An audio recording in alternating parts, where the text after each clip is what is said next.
सामान्य हजरात, पिछले जुमा को मैं आप हजरात के सामने मस्जिद की फजीलत और उसकी खिदमत करने और वहां पर फर्श बिछाने का सवाब का जिक्र कर रहा था। शायद आपको याद है ना, लेकिन बात अधूरी रह गई थी, बात मुकम्मल नहीं हुई। आज बात पूरी मुकम्मल हो जाएगी। मस्जिद के मुतालिक जो मैं जिक्र कर रहा था, आज वो बात पूरी मुकम्मल हो जाएगी। और हम सब जानते हैं कि ये माह रजब का महीना है। इसकी 22 तारीख को हजरत इमाम जाफर सादिक रज़ियल्लाहु अन्हु के नाम से जो नज़्र नियाज करते हैं, वो है मंगल को 14 फरवरी को, जिसको हम कहते हैं कुंडा।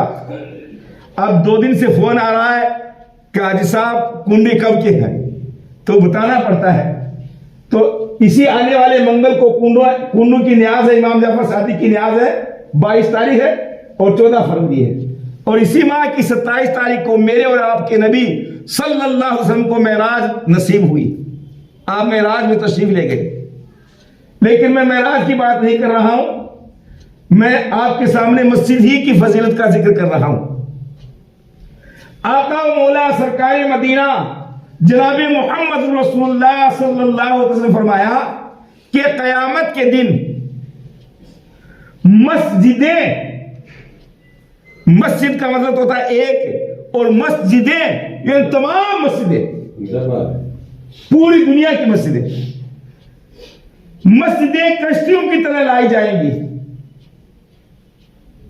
जो याकूत और जवाहिर से जड़ी होंगी, और अल्लाह ताला के हुजूर में अपने नमाजियों और आबाद करने वालों की शफात ये मस्जिदें खुद करेगी।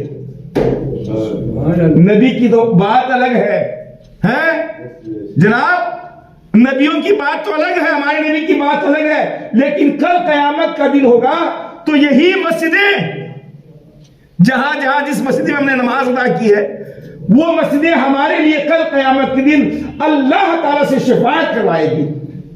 और जब मस्जिदें शफाअत करवा दे तो इसमें कोई शक है?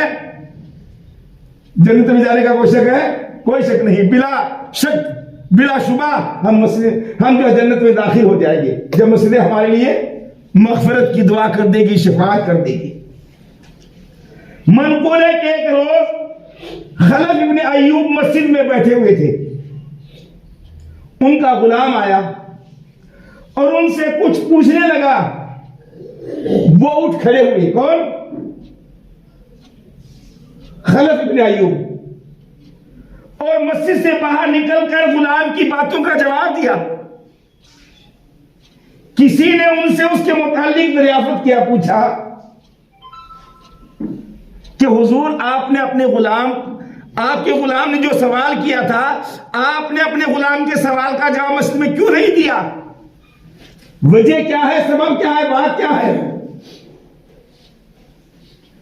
तो हजरत अय्यूब इब्ने खलफ क्या कहते हैं कि रब्बे कदीर की कसम, अल्लाह की कसम, मैंने आज तक मस्जिद में बैठकर कोई भी दुनिया की बात नहीं की है, और ये मेरा गुलाम दुनिया की मुताल्लिक पूछ रहा था, इसलिए मैंने अपने गुलाम का जवाब नहीं दिया। कि मैंने आज तक मस्जिद में बैठकर कोई दुनिया की बातें नहीं की है, लिहाजा आज भी मैंने पसंद नहीं किया कि वही बैठा अपने गुलाम की बात का जवाब दूं।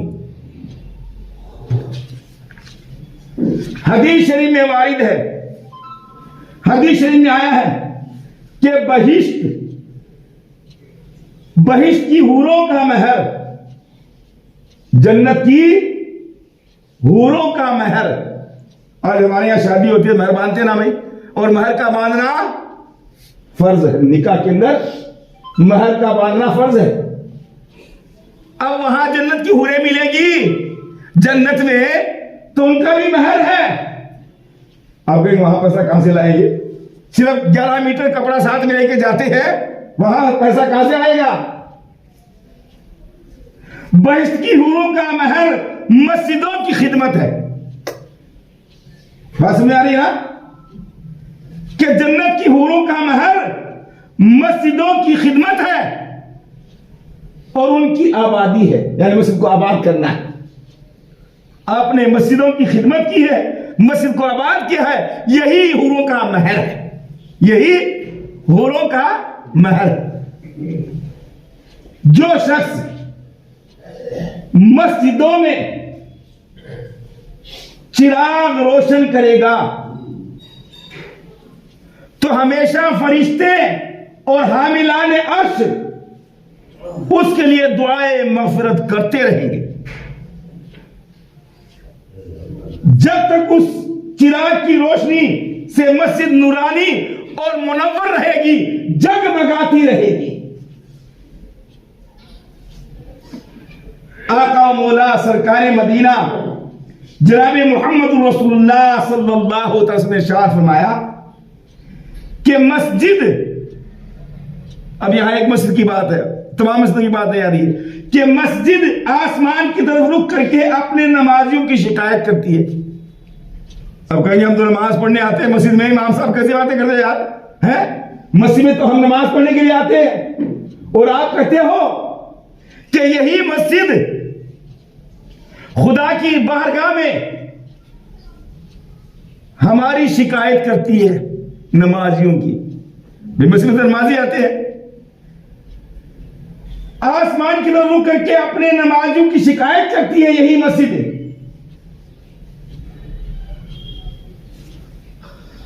कि वो उसमें बैठकर दुनियावी बातें करते हैं।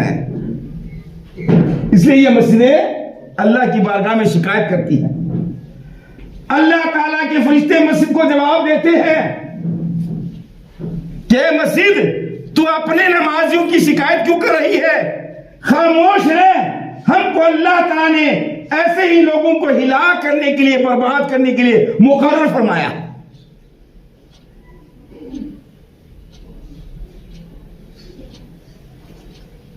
हजरत अबू हुरैरा रज़ियल्लाहु अन्हु से मरवी है कि आका व मौला सरकार मदीना जनाब मोहम्मद रसूलुल्लाह सल्लल्लाहु अलैहि वसल्लम ने इरशाद फरमाया कि जब तुम में से कोई शख्स मस्जिद में दाखिल हो, कोई भी शख्स मस्जिद में दाखिल हो तो बैठने से पहले 2 रकअत नमाज तहियतुल मस्जिद अदा करे, तहियतुल मस्जिद अदा करे। नीज इरशाद फरमाया कि जो शख्स अल्लाह ताला के लिए एक मस्जिद बनाए, अल्लाह को खुश करने के लिए, अल्लाह को राजी करने के लिए, दुनिया के दिखावे के लिए नहीं तो रिया हो जाती, अल्लाह की खुशनुदी के लिए एक मस्जिद बनाए, खवा एक छोटे से परिंदे के चोंच के बराबर भी क्यों ना हो। परिंदे की चोंच कितनी बड़ी होती है हम सब जानते, छोटी सी होती है, कि खवा वो मस्जिद परिंदे की चोंच के बराबर क्यों ना हो, तो अल्लाह ताला उसके लिए बहिश्त में एक महल तैयार करता है। मस्जिद हम यहां बना रहे हैं जमीन पर, और महल कहां तैयार हो रहा है? जन्नत में। आका मौला सरकार मदीना जनाब मोहम्मद रसूलुल्लाह सल्लल्लाहु अलैहि वसल्लम ने इरशाद फरमाया कि 7 ऐसे अमाल खैर हैं, 7 नेक काम ऐसे हैं जिनका सवाब इंसान के मरने के बाद भी उसके नामा अमाल में लिखा जाता है। आप बड़े बड़े उलमा से तकरीर सुनते ना कि 3 अमल ऐसे हैं जिनका मरने के बाद मरने वाले को सवाब मिलता है। वो क्या सुनते हैं आप? कि एक औलाद नेक हो, इल्म नाफिया और सदका जारिया। ये बड़े बड़े उलमा से आप सुनते हैं कि 3 चीजों का सवाब मरने के बाद मिलता है। मगर यहां प्यारे आका सल्लल्लाहु अलैहि वसल्लम क्या कह रहे हैं कि इंसान का इंतकाल हो जाता है, अगर वो अपनी जिंदगी में ये 7 काम करके गया है, मैं 3 की बात नहीं कर रहा हूं, 7 कामों की बात कर रहा हूं। उलमा तो बड़े बड़े 3 की बात ही करते हैं, मैं आपको 7 बता रहा हूं, 7 अमाल जो अपनी जिंदगी में करके गया।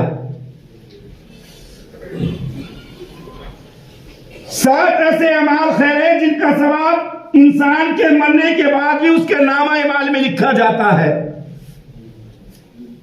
सहाबाए किराम ने अर्ज किया, फिदा का उम्मी या फिदा का उम्मी भाभी या रसूलल्लाह, हमारे माँ बाप आप पर कुर्बान हो या रसूलल्लाह, वो 7 ऐसे अमाल कौन से हैं, वो 7 नेक काम कौन से हैं जिनका मरने के बाद भी उसको सवाब मिलता रहता है।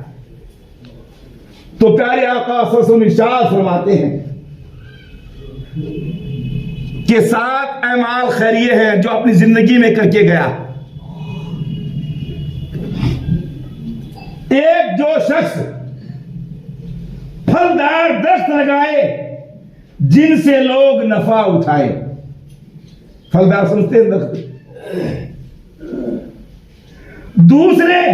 दूसरा अमल क्या है, वो शख्स, और जब तक लोग उस कुएं से पानी पीते रहेंगे मरने वाले को सवाब, चाहे वो जिंदा है और चाहे वो इंतकाल कर गया है, उसको सवाब मिलता रहेगा। 2 बात हो गई। तीसरे, वो नेक अमाल, वो शख्स जो कोई नहर जारी करे, कोई नहर जारी करे, बनाने वाला जिंदा है या इंतकाल कर गया है, उसको सवाब मिलता रहेगा। चौथा अमल क्या है कि वो शख्स जो कुरान पाक और कोई दीनी किताब लिखे अपने हाथ से, जब तक लोग कुरान पाक की तिलावत करते रहेंगे, दीनी किताब से नसीहत हासिल करते रहेंगे, उस लिखने वाले को सवाब मिलता रहेगा। 4 बात हो गई। 5वें, वो शख्स जो इल्म दीन लोगों को पढ़ाए और लोग पढ़ते रहेंगे, एक दूसरे को पढ़ाते रहेंगे, उस पढ़ाने वाले को सवाब मिलता रहेगा। 6, वो अमल ने क्या है कि वो शख्स जो कि अपने बाद औलाद नेक छोड़ जाए, अपने मरने के बाद नेक औलाद छोड़ जाए, उस मां बाप को जो है सवाब मिलता रहेगा। 7वें, वो शख्स जो अच्छी नीयत से, नेक नीयत से, मैंने क्या कहा, दिखावे के लिए नहीं है, वो शख्स जो अच्छी नीयत से कोई मस्जिद बनवाएगा, अल्लाह ताला उन लोगों के गुनाह दुनिया और आखिरत में माफ फरमा देगा। दुनिया और आखिरत में उसके तमाम गुनाहों को माफ फरमा देगा।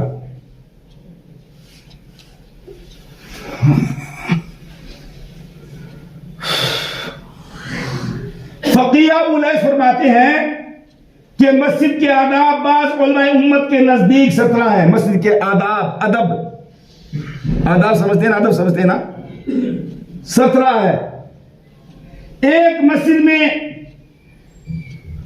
दाखिल होते वक्त अगर वहां और नमाजी बैठे हो तो उनको सलाम करे, और अगर वहां कोई नमाजी मौजूद ना हो या जो लोग हों वो नमाज पढ़ रहे हों या तस्बीह व तहलील कर रहे हों या अल्लाह का जिक्र कर रहे हों, तो उनको सलाम ना करो।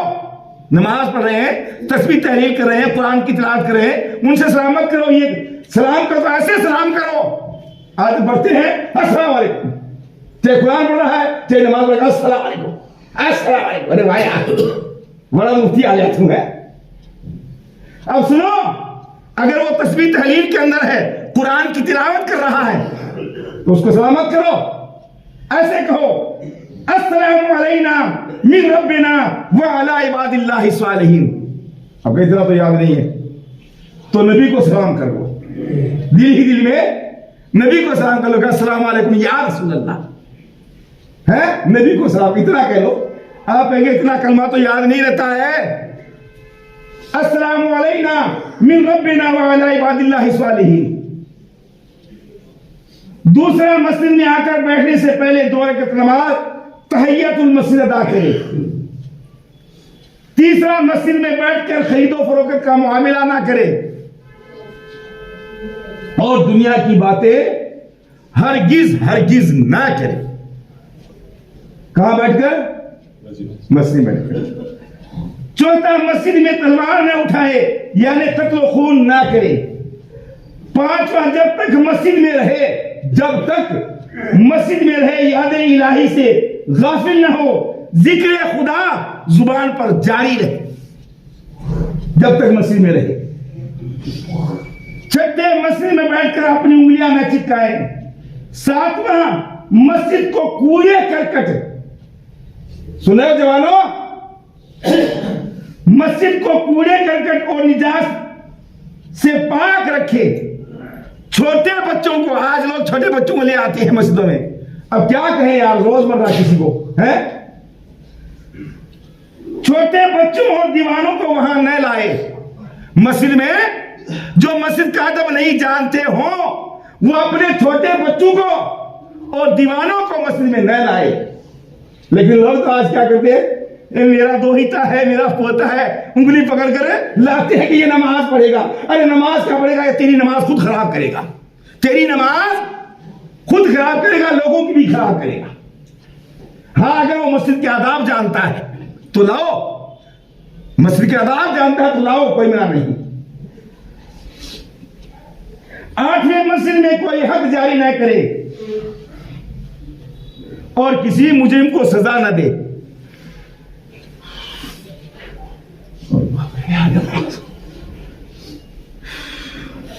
नौवां, मस्जिद में थूक न डाले। 10वां, नमाज पढ़ने वाले के सामने से न गुजरे। 11वां, जगह लेने के लिए नमाजियों में तंगी पैदा न करे। 12वां, जगह के लिए किसी से लड़ाई झगड़ा न करे। 13वां, अगली सब में बैठने के लिए लोगों के सरों से फांद कर न जाए।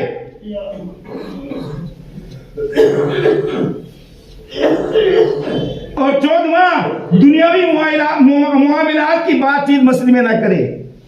और 15वां, सिवाय जिक्र इलाही के मस्जिद में ऊंची आवाज से न बोले, अल्लाह के जिक्र के अलावा। 16वां, मस्जिद में कुछ सवाल न करे और न गुमशुदा चीज ढूंढे। और 17वां, मस्जिद में आग लेकर न जाए। तो रब कदीर की बात दुआ कि अल्लाह ताला कहने और सुनने से सबसे पहले मुझको और आप तमाम हजरात को अमल करने की तौफीक अता फरमाए। और रब काबा की बात दुआ है कि अल्लाह ताला हम तमाम मुसलमानों की हर नेक जायज तमन्नाओं को, मुरादों को पूरा फरमाए। और रब कदीर की बात दुआ है कि अल्लाह ताला जुमा के दिन के सत्ते में हमारे घरों के अंदर खैर बरकत नाज़िल फरमाए, हमारे कारोबार के अंदर तरक्की अता फरमाए, हमारे घरों के अंदर अमन सुकून अता फरमाए। और रब कदीर की बात दुआ कि अल्लाह तबारक तआला हम तमाम मुसलमानों को सही मायने में 5 वक्ता नमाजी, रोजेदार, मुत्तकी और परहेजगार बनने की तौफीक अता फरमाए। आपस के अंदर इत्तिफाक को इत्तिहाद से जिंदगी बसर करने की तौफीक अता फरमाए। और रब कदीर की बात दुआ है कि अल्लाह तबारक तआला हम तमाम मुसलमानों को इस दुनिया की तमाम बलाओं से, आफतों से, मुसीबतों से और हर बीमारियों से महफूज फरमाए। और खास करके जितने हजरात जो आज इस जामा मस्जिद के अंदर नमाज जुमा अदा फरमाने के लिए तशरीफ लाए हैं, अल्लाह तबारक व तआला हम सबको जो है दिन दूनी और रात चौगुनी तरक्की अता फरमाए। वाखिरु दावाहुम अनिल हम्दुलिल्लाहि रब्बिल आलमीन।